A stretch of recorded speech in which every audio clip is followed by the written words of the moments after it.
بلکہ اللہ تعالیٰ نے ان کو 2 خوابوں کے ذریعے بشارت دی تھی کہ تمہاری جگہ حرم نبوی میں آ چکی ہے۔ حضرت سودا بنت زمعہ سکران بن عمرو کی بیوی تھیں، جو کہ نبی پاک صلی اللہ علیہ وسلم کی عقد میں آنے والی دوسری زوجہ تھی۔ انہوں نے خواب دیکھا کہ رسول اللہ صلی اللہ علیہ وآلہ وسلم تشریف لائے ہیں اور آتے ہی میری گردن پکڑ لی ہے۔ اور پھر انہوں نے یہ خواب اپنے خامد کو سنایا تو انہوں نے کہا کہ اگر یہ خواب تم نے دیکھا ہے اور یہ سچ ہے تو اس کی تعبیر یہ ہے کہ میں مر جاؤں گا اور رسول اللہ صلی اللہ علیہ وسلم تم سے شادی کر لیں گے۔ انہوں نے سن کر یہ کہا نہیں نہیں، یہ کیسے ہو سکتا ہے۔ پھر ایک اور رات انہوں نے دوسرا خواب دیکھا کہ چاند ان کے اوپر ٹوٹ کر گرا ہے، اس حال میں کہ وہ لیٹی ہوئی ہیں۔ یہ خواب بھی انہوں نے اپنے خامد کو سنایا تو انہوں نے پھر کہا کہ اگر تو نے سچ میں ایسا ہی خواب دیکھا ہے تو میں عنقریب فوت ہو جاؤں گا اور تو میرے بعد شادی کر لے گی۔ اس کے بعد سکران رضی اللہ عنہ کی طبیعت ناساز رہنے لگی اور تھوڑے عرصے بعد وہ فوت ہو گئے، اور رسول اللہ صلی اللہ علیہ وسلم نے حضرت سودا سے شادی کر لی، اور اس طرح ان کا یہ خواب جو تھا وہ شرمندہ تعبیر ہوا۔ اب تیسرے نمبر کی زوجہ سیدہ عائشہ کا تذکرہ ہے کہ انہوں کے بارے میں خود اللہ تبارک و تعالیٰ نے نبی پاک صلی اللہ علیہ وسلم کو خواب دکھایا تھا کہ کس طرح حضرت عائشہ جو ہیں ان کی زوجہ بنے گی۔ ام المومنین سیدہ عائشہ صدیقہ کہتی ہیں کہ رسول اللہ صلی اللہ علیہ وسلم نے خود فرمایا کہ میں نے تجھے شادی سے پہلے خواب میں 2 دفعہ دیکھا۔ میں نے فرشتے کو دیکھا، وہ ریشم کے کپڑے میں لپٹی ہوئی تیری تصویر اٹھائے ہوئے ہے۔ میں نے فرشتے سے کہا ذرا کپڑے کا پردہ تو ہٹاؤ، تو جب اس نے پردہ ہٹایا تو وہ میں تھی۔ میں نے کہا کہ یہ اللہ کی طرف سے ہے تو اس کا حکم نافذ ہو کر رہے گا۔ پھر دوسری دفعہ بھی پھر یہی خواب دیکھا گیا کہ فرشتے نے ریشم کے کپڑے میں تصویر کو لپیٹ کر اٹھایا ہوا ہے، اور پھر میں نے فرشتے سے کہا کہ پردہ ہٹاؤ، تو اس نے پردہ ہٹایا تو اس میں تو تھی۔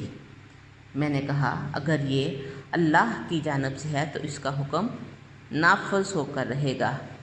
علامہ ابن منظر کہتے ہیں کہ نبی کریم صلی اللہ علیہ وسلم نے شادی سے پہلے سیدہ عائشہ کا چہرہ خواب میں دیکھا، تو شریعت اسلامیہ میں شادی سے پہلے منگیتر کا چہرہ دیکھنا جائز ہے۔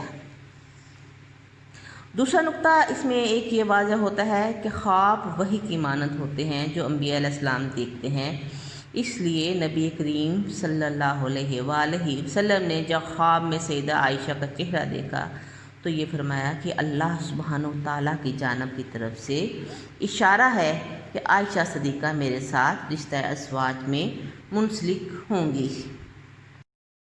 رسول اللہ صلی اللہ علیہ وآلہ وسلم کے ساتھ عقد میں آنے سے پہلے سیدہ خدیجہ رضی اللہ عنہا کی پہلے شادیاں بھی ہو چکی تھی۔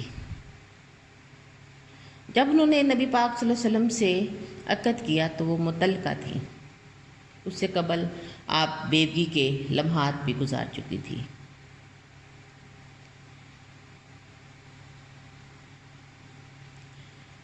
نبی پاک صلی اللہ علیہ وآلہ وسلم سے بھی اولاد تھی اور پہلے حامدوں میں سے بھی اولاد تھی۔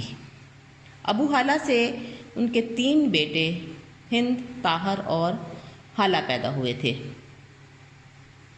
ابو حالہ کی وفات کے بعد سیدہ طاہرہ بنت خویلد نے عتیق بن عائس کے ساتھ شادی کی، جس سے ایک بیٹی پیدا ہوئی اور اس کا نام ہند بنت عتیق تھا، لیکن نباہ نہ ہو سکا جس کی وجہ سے علیحدگی ہو گئی۔ پھر تیسری شادی سیدہ خدیجہ نے رسول اللہ صلی اللہ علیہ وآلہ وسلم سے کی، اور یہ شادی نبوت سے 15 سال پہلے ہوئی۔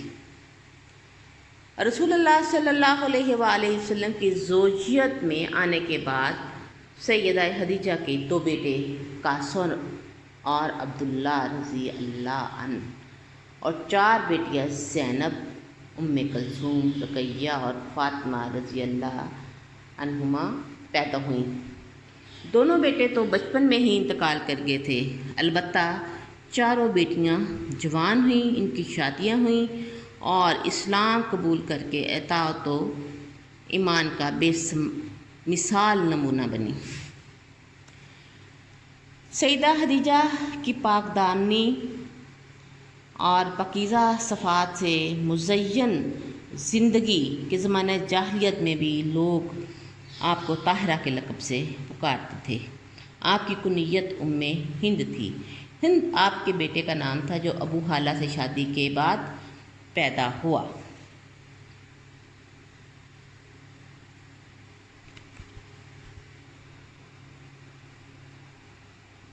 کا بیٹا ابو حالہ مکہ مکرمہ میں جاہلیت میں ہی وفات پا گئے تھے۔ ہند بن ابی حالہ یہ سیدہ خدیجہ کا سب سے پہلا بیٹا تھا، اسی کے نام سے آپ ام ہند کہلاتی تھی۔ اس بیٹے نے اسلام قبول بھی کیا اور نبی کریم صلی اللہ علیہ وآلہ وسلم کا بھرپور ساتھ دیا اور جنگ احد میں بہادری کے جوہر دکھائے، اور جنگ جمل میں سیدنا علی کے ساتھیوں میں شامل تھے اور اسی جنگ میں ان کی شہادت ہوئی۔ بعض مورخین کا کہنا ہے کہ ان کی وفات بصرہ میں طاعون کے مرض سے ہوئی۔ سیدنا ہند رضی اللہ عنہ کہا کرتے تھے کہ میں باپ، ماں، بھائی اور بہنوں کے لحاظ سے سب لوگوں سے زیادہ عزت والا ہوں، کیونکہ میرے والد رسول اللہ صلی اللہ علیہ وآلہ وسلم، والدہ خدیجہ رضی اللہ عنہا، بھائی قاسم اور بہن فاطمہ ہیں۔ آپ رضی اللہ رسول اللہ صلی اللہ علیہ وسلم کے ربیب تھے۔ آپ صلی اللہ علیہ وسلم کی پرورش نبی کریم صلی اللہ علیہ وآلہ وسلم کے گھر میں ہوئی۔ طاہر بن ابی حالہ، انہیں نبی کریم صلی اللہ علیہ وسلم نے یمن کے کچھ حصے کا حکمران بنایا تھا۔ نبی کریم صلی اللہ علیہ وآلہ وسلم کی وفات تک وہ اسی منصب پر رہے۔ حالہ بن ابی حالہ سیدہ خدیجہ کا یہ بیٹا بھی مسلمان ہوا اور نبی پاک صلی اللہ علیہ وسلم کے ہاں پرورش پاتا رہا۔ ابو حالہ کی وفات کے بعد سیدہ طاہرہ خدیجہ بنت خویلد کے ساتھ عتیق بن عائض نے شادی کی اور جس سے ان کی ایک بیٹی ہند پیدا ہوئی۔ آپ کی یہ بیٹی مسلمان ہوئی۔ ان کی شادی اس کے چچا زاد صفی بن امیہ سے ہوئی، جس کا ایک بیٹا ہوا جس کا نام محمد رکھا گیا۔ صفی بن امیہ غزوہ بدر میں کفار کی طرف سے مسلمانوں کے مقابل آیا اور قیدی بنا۔ اس کے بیٹے محمد کو اس کی نانی سیدہ خدیجہ طاہرہ کی نسبت سے ابن الطاہرہ یعنی کہ طاہرہ کا بیٹا کہا جاتا تھا۔ سیدہ خدیجہ کے اس نواسے محمد بن صفی کو علامہ ابن اسیر نے اسد الغابہ میں صحابہ کی فہرست میں بیان کیا ہے، یعنی کہ حضرت خدیجہ کے پہلے خاوند کے جو اولاد تھی ان میں سے جو نواسہ ہوا وہ صحابہ کی فہرست میں شامل ہوا ہے، تاہم بعض علماء کے نزدیک ان کا مسلمان ہونا محل نظر ہے۔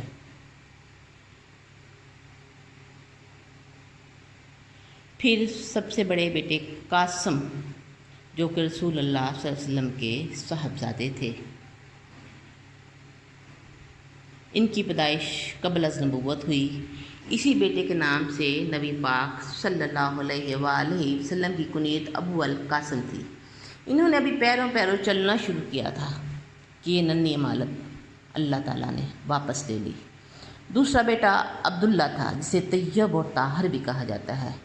اس بیٹے کی پیدائش زمانہ نبوت میں ہوئی، یعنی کہ پہلا بیٹا قبل از نبوت ہوا اور دوسرا زمانہ نبوت میں پیدا ہوا۔ یہ بھی بہت چھوٹی عمر میں انتقال کر گئے تھے۔ اس بیٹے کی وفات پر دشمن اسلام عاص بن وائل نے کہا کہ محمد کے بیٹے زندہ نہیں رہے، وہ اب بے نسل ہو گیا ہے، نعوذ باللہ، استغفر اللہ۔ سیدہ خدیجہ کے نبی کریم صلی اللہ علیہ وسلم کے نکاح میں آنے کے بعد سب سے بڑی بیٹی سیدہ زینب تھی، اور بیٹے تو ابتدائی عمر میں ہی انتقال کر گئے تھے۔ 4 بیٹیاں حیات رہیں۔ سیدہ زینب کی شادی ان کے خالازاد ابو العاص سے ہوئی جو پہلے مسلمان نہیں تھے لیکن بعد میں وہ مسلمان ہو گئے۔ دوسرے نمبر پر بیٹی سیدہ رقیہ ہیں۔ آپ سیدہ زینب سے 3 سال چھوٹی ہیں۔ ان کی شادی سیدنا عثمان بن عفان سے ہوئی۔ تیسری بیٹی سیدہ خدیجہ کی ام کلثوم جو سیدہ رقیہ سے چھوٹی تھی۔ آپ کی منگنی بھی چھوٹی عمر میں ابو لہب کے بیٹے عتیبہ سے ہوئی، تو یہ رشتہ نبھ نہ سکا۔ سیدہ رقیہ کی وفات کے بعد نبی کریم صلی اللہ علیہ وسلم نے سیدہ ام کلثوم کا نکاح بھی سیدنا عثمان سے کر دیا۔ آپ کی کوئی اولاد نہ ہوئی۔ 9 ہجری میں آپ نے وفات پائی۔ فاطمہ بنت محمد صلی اللہ علیہ وآلہ وسلم یہ سیدہ خدیجہ کی سب سے چھوٹی بیٹی تھیں۔ آپ کی پیدائش اس زمانے میں ہوئی جب قریش بیت اللہ کی تعمیر میں مصروف تھے۔ سیدہ فاطمہ کے فضائل سے کوئی بھی مسلمان بے خبر نہیں۔ آپ اپنے والدین کی سب سے ہونہار اور لاڈلی بیٹی تھی۔ آپ کی شادی سیدنا علی سے ہوئی۔ اللہ تبارک و تعالیٰ نے آپ کو انتہا درجے کے اعلیٰ اوصاف کے مالکہ ہونے کے ساتھ ساتھ اپنے والد محترم سے بہت زیادہ مشابہت رکھنے کی سعادت سے بھی نوازا تھا۔ آپ اپنے ابا جان کی وفات کے بعد شدید بیمار رہنے لگ گئے اور تقریباً 6 ماہ بعد انتقال کر گئی اور آپ کو جنت البقیع میں دفن کیا گیا۔ آپ کی اولاد 3 بیٹے حسن، حسین، محسن اور 2 بیٹیاں زینب اور ام کلثوم تھی۔ بعض مورخین نے تیسری بیٹی رقیہ کا بھی ذکر کیا ہے۔ محسن جو تھے وہ اوائل عمر میں ہی وفات پا گئے تھے۔ زینب کی شادی سیدنا جعفر تیار کے بیٹے عبداللہ سے اور ام کلثوم کی شادی سیدنا عمر بن خطاب سے ہوئی۔ سیدہ ام سلمہ کی نبی کریم صلی اللہ علیہ وآلہ وسلم سے کوئی اولاد نہیں تھی، البتہ ان کے پہلے خاوند سیدنا ابو سلمہ رضی اللہ عنہ سے 2 بیٹے اور 2 بیٹیاں تھیں۔ پہلا بیٹا سلمہ بن ابی سلمہ یہ اپنے تمام بہن بھائیوں میں سب سے بڑے تھے۔ ان کی پیدائش ہجرت حبشہ کے ایام میں حبشہ ہی میں ہوئی۔ رسول اللہ صلی اللہ علیہ وآلہ وسلم نے ان کی شادی اپنے چچا سیدنا حمزہ بن عبد المطلب کی صاحبزادی سیدہ امامہ بنت حمزہ سے کی۔ علماء ابن اسیر لکھتے ہیں کہ سلمہ بن ابی سلمہ عبد الملک بن مروان کی خلافت تک زندہ رہے۔ عمر بن ابی سلمہ یعنی کہ یہ سلمہ کے چھوٹے بھائی تھے، عمر بن ابی سلمہ، ان کی پیدائش بھی حبشہ میں ہوئی۔ سیدنا علی کے زمانہ خلافت میں فارس اور بحرین کے گورنر مقرر ہوئے۔ انہوں نے بھی عبد الملک بن مروان کے دور خلافت میں مدینہ منورہ میں وفات پائی۔ درہ بنت ابی سلمہ یہ نبی پاک صلی اللہ علیہ وآلہ وسلم کی ربیبہ تھی، یعنی کہ سیدہ ام سلمہ کی صاحبزادی تھی۔ ایک مرتبہ سیدہ ام حبیبہ نے پوچھا کہ ہم نے سنا کہ آپ درہ بنت ابی سلمہ سے شادی کرنا چاہتے ہیں، تو نبی کریم صلی اللہ علیہ وسلم نے فرمایا یہ کیسے ممکن ہے جبکہ وہ تو میری ربیبہ ہے، اگر ربیبہ نہ بھی ہوتی تو وہ میری بھتیجی بھی ہے، یعنی کہ میرے رضائی بھائی کی بیٹی بھی ہے۔ چوتھی بیٹی زینب بنت ابی سلمہ یہ بھی حضرت سیدہ ام سلمہ کی اولاد تھیں، ان کا نام برہ تھا۔ یہ 4 بچے جو تھے حضرت سلمہ میں سے تھے، ان کا نام برہ تھا، نبی کریم صلی اللہ علیہ وسلم نے بدل کر زینب رکھ دیا۔ یہ اپنے بہن بھائیوں میں سب سے چھوٹی تھی۔ ان کی پیدائش سیدنا ابو سلمہ کے انتقال کے کچھ عرصہ بعد ہوئی۔ ان کی ولادت کے ساتھ ہی سیدہ ام سلمہ کی عدت بھی ختم ہو گئی تھی، تو نبی کریم صلی اللہ علیہ وسلم نے انہیں پیغام نکاح بھیجا۔ اس طرح سیدہ ام سلمہ جب نبی کریم صلی اللہ علیہ وسلم کے نکاح میں آئی تو زینب بنت ابی سلمہ شیر خاری کی عمر میں تھی۔ زینب بنت ابی سلمہ کے لیے شرف کی ایک بات یہ بھی تھی کہ سیدہ اسماء بنت ابی بکر نے بھی انہیں اپنا دودھ پلایا ہوا تھا۔ یہ امہات المومنین کی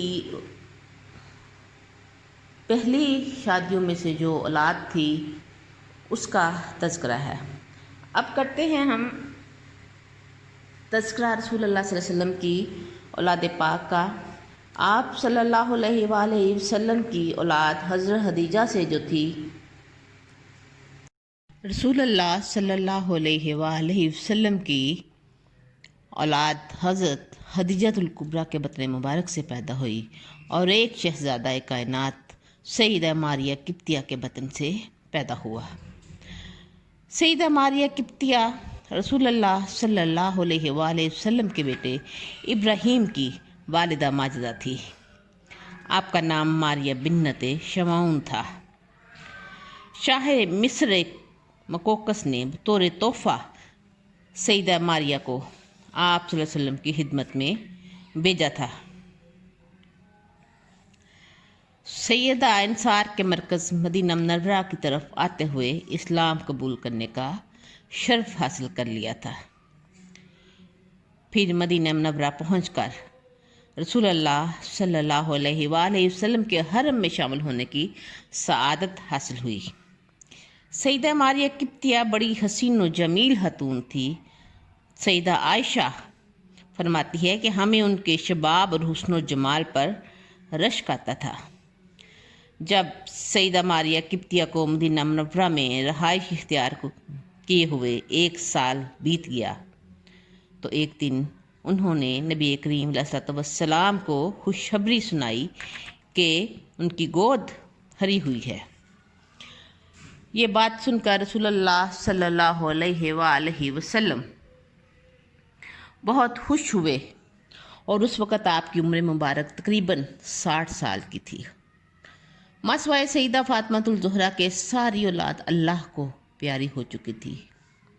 جب مدت حمل پوری ہوئی اور ولادت کا وقت قریب آیا تو سیدہ ماریہ کی خدمت اور دیکھ بھال کے لیے خصوصی اہتمام کیا گیا۔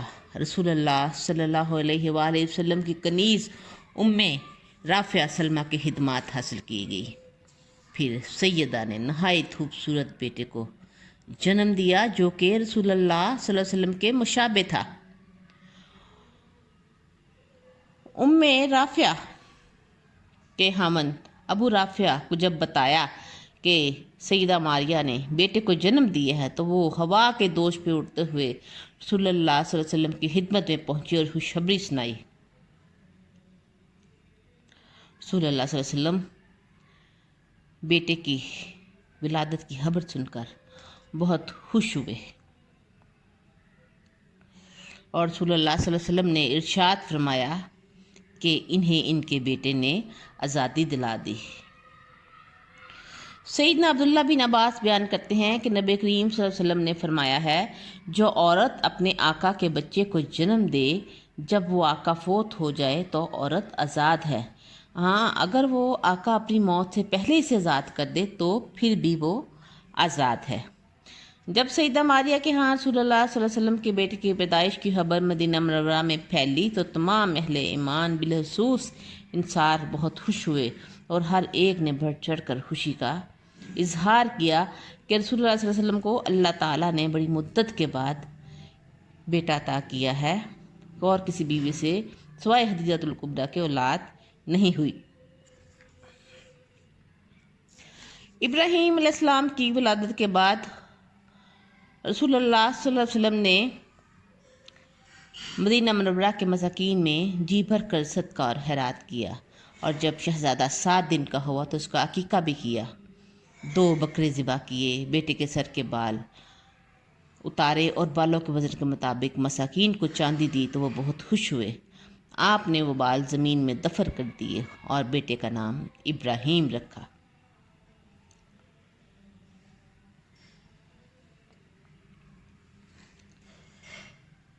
سیدنا ابراہیم رضی اللہ عنہ کی لالت ہوئی، ولادت جب ہو گئی تو اس کے بعد وہ بیمار ہو گئے، اور رسول اللہ صلی اللہ علیہ وسلم سیدہ ماریہ قبطیہ کا بھی بہت خیال رکھتے تھے، ان کی قوم کو بھی اہمیت دینے لگے۔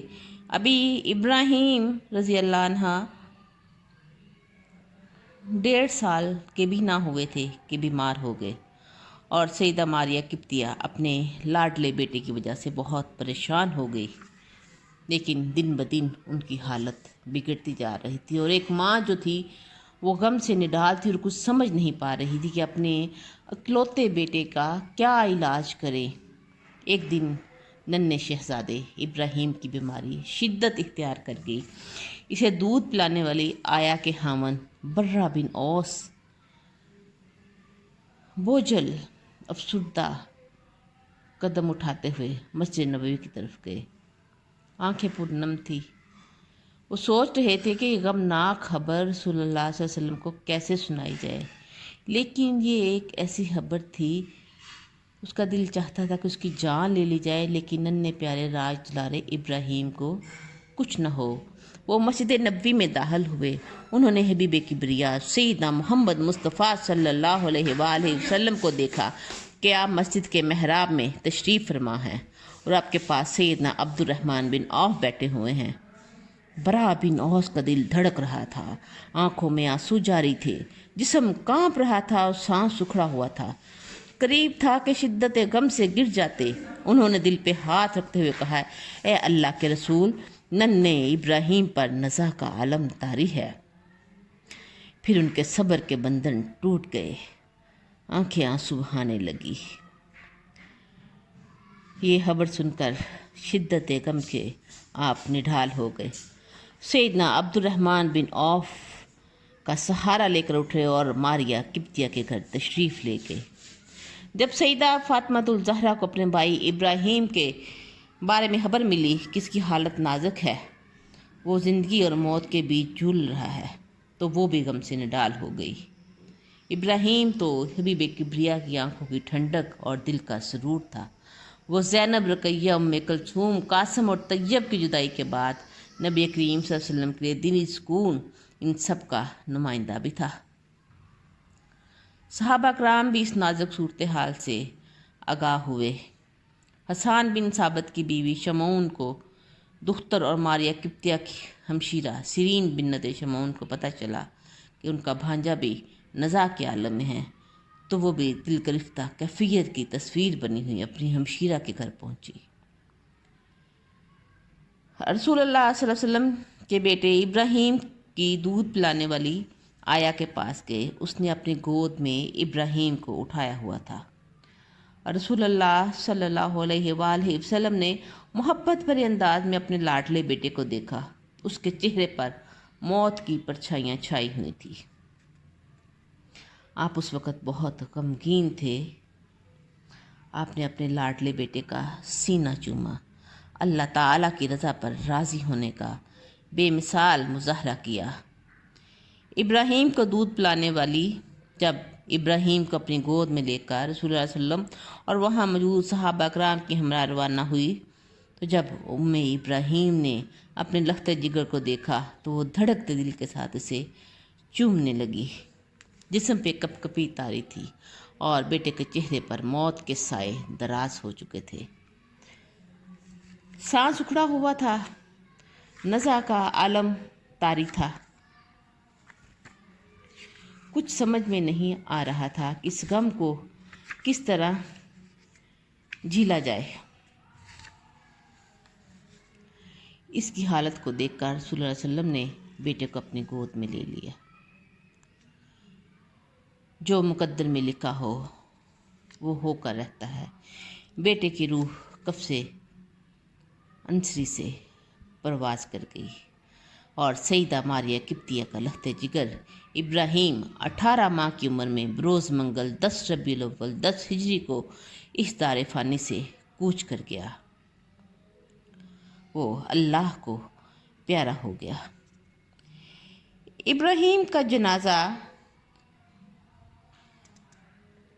بنو مازن بن نجار کے محلے میں ہوتا ہوا چھوٹی سی چارپائی پر جنت البقیع کی طرف روانہ ہوا۔ رسول اللہ صلی اللہ علیہ وسلم سیدنا ابوبکر صدیق اور سیدنا عمر بن خطاب درمیان چل رہے تھے۔ جنازے میں شریک تمام لوگوں کی آنکھوں سے آنسو جارے تھے۔ آپ صلی اللہ علیہ وسلم نے یکے بعد دیگرے آنے والے صدمات کو صبر و تحمل سے برداشت کیا اور اپنی زبان مبارک سے گلے شکوے کا اظہار تک نہ کیا۔ آخر اپنے لاڈلے بیٹے کا پاکیزہ جسم حاکی جنت البقیع میں پہنچا گیا۔ رسول اللہ صلی اللہ علیہ وسلم نے اپنے بیٹے کی نماز جنازہ خود پڑھائی اور ابراہیم کو دفن کرتے وقت قبر میں فضل بن عباس اور اسامہ بن زید اترے اور نبی کریم صلی اللہ علیہ وسلم قبر کے کنارے پر تشریف فرما تھے۔ دفن کرنے کے بعد مٹی ڈالی اور پانی کا چھڑکاؤ کیا۔ یہ بھی بیان کیا جاتا ہے کہ رسول اللہ صلی اللہ علیہ وسلم اپنے مبارک ہاتھوں سے اپنے بیٹے کی قبر میں اپنے ہاتھوں سے لٹایا اور مٹی ڈالی اور پانی بھی چھڑکا۔ آپ کی والدہ سیدہ ماریہ قبطیہ تسلیم رضا کی پیکر تھی۔ صبر و تحمل کے حوالے سے ان کی مثال دی جاتی ہے۔ انہیں اپنے بیٹے سے جو صدمہ حاصل ہوا، جو جدائی لاحق ہوئی اور جس اضطراب اور بے چینی میں وہ مبتلا ہوئیں، اس نازک ترین موقع پر کمال شفقت کا رویہ اختیار کرتے ہوئے تسلی دی اور سیدہ ماریہ قبطیہ کو تسلی دیتے ہوئے یہ فرمایا، جنت میں دودھ پلانے والی اس کی مدت رضاعت کو پورا کرے گی۔ صحیح مسلم میں یہ حدیث بھی مروی ہے کہ میرا بیٹا ابراہیم دودھ پینے کی صورت میں فوت ہوا، جنت میں 2 دودھ پلانے والی آیائیں اس کا دودھ پینے کی مدت پورا کریں گی۔ جب رسول اللہ صلی اللہ علیہ وسلم کے صاحبزادے ابراہیم فوت ہوئے، اس دن ایک عجیب واقعہ پیش آیا کہ سورج کو گرہن لگ گیا۔